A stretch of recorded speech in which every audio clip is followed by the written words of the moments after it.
Ninita? Ninita pa rin. O, Ninita, gandang gabi sa'yo. O, ito, meron akong dalang ulam para sa'yo, ha? Kainin mo to. Adobo to, konti lang yan. Kaya mo ubusin yan. Salamat po dito. Maginis ka ng bahay mo. Yung mga tuwalya mo na naman, ha? Kung saan mo nilalagay, ha? Sabi sa akin ng mama mo, tumawag kagabi. Bigyan nga kita ng ulam. Dahil minsan tamad ka raw kumain kapag walang luto. Nandun ako sa bahay, ha? Tumawag ka, kailangan mo ng tulong. Sige po, Tita Pring, salamat po. Kakain na po ako. Sige na. Ingat po.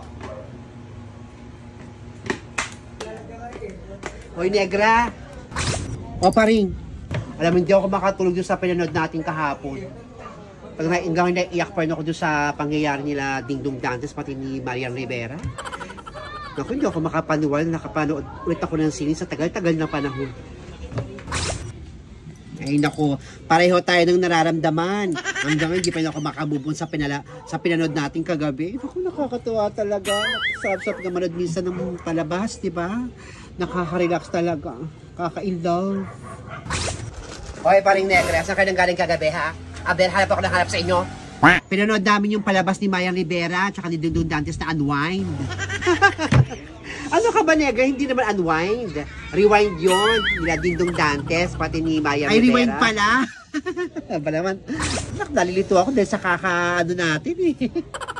Alam mo, Ferry, kapag may time manood ka, nakakaiyak. Minsan, pag ganito magkakaedad na tayo, kailangan talaga mag-relax-relax din, di ba, Negra? Ay, nako, tama ka pa rin. Naku, kaya pala sarado tong tindahan ninyo. Patong iskinita eh, mga nanood pala kayo ng sini. Sigaw ako ng sigaw at nahanap ako ng hanap sa inyo kagabi. Walang sumasagot. Inahanap mo kami kagabi? Makinig kayo sa aking dalawa.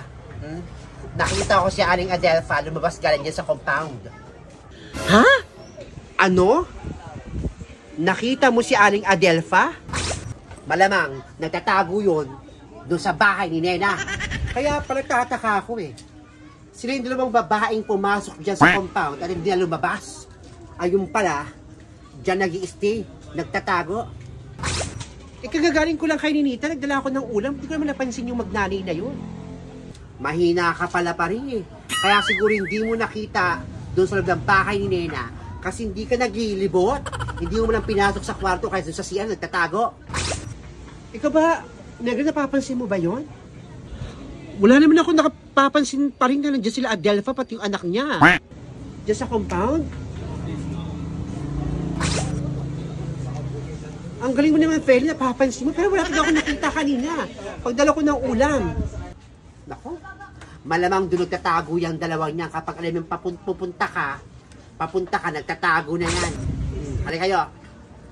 Para yan, Negra, samahan niyo ako. Puntahan natin yung bahay ni Nena. Malamang, doon nagtatago yung dalawa. Kakapal na mga mukha. Samantalong wala si Nena eh. Inaapi-api nila si Nena. Pues ngayon, i-resbakan natin. Bilis, sumunod kayo sa akin. Halika. Samahan natin si Feli. Halika na. Nita.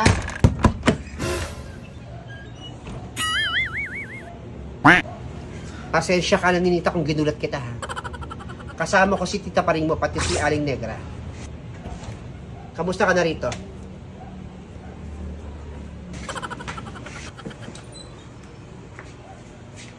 Ay ka na, Paring. Negra, pasok kayo.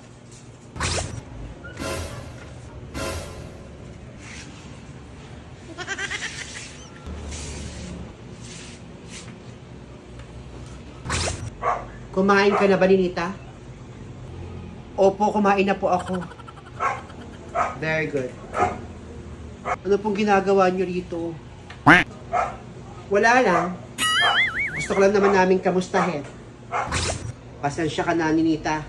Ito kasi si Feling Taga eh. Gustong pumasok dito sa loob ng bahay mo. Kakaya sa bata. Baka sabihin, pinanghihimasukan natin yung buhay ni Ninita. Pasensya ka na. Alam ko hindi kami close ng mama mo. Pero concern lang din naman ako sa'yo. Dahil kapit-bahay kita at parang anak na lang din kita. May tinatago ka ba rito? Nita, pwede bang Kasi medyo nahiya tong si tita pa rin mo eh. Pati si Aling Negra magsabi. Pwes ako na lang. Pwede bang sumilip ako sa kwarto mo? Hindi naman sa pagmamalabis ni Nita. May titignan lang naman ako. Sige po. Sumilip po kayo. Sige na, Feli, tignan mo na.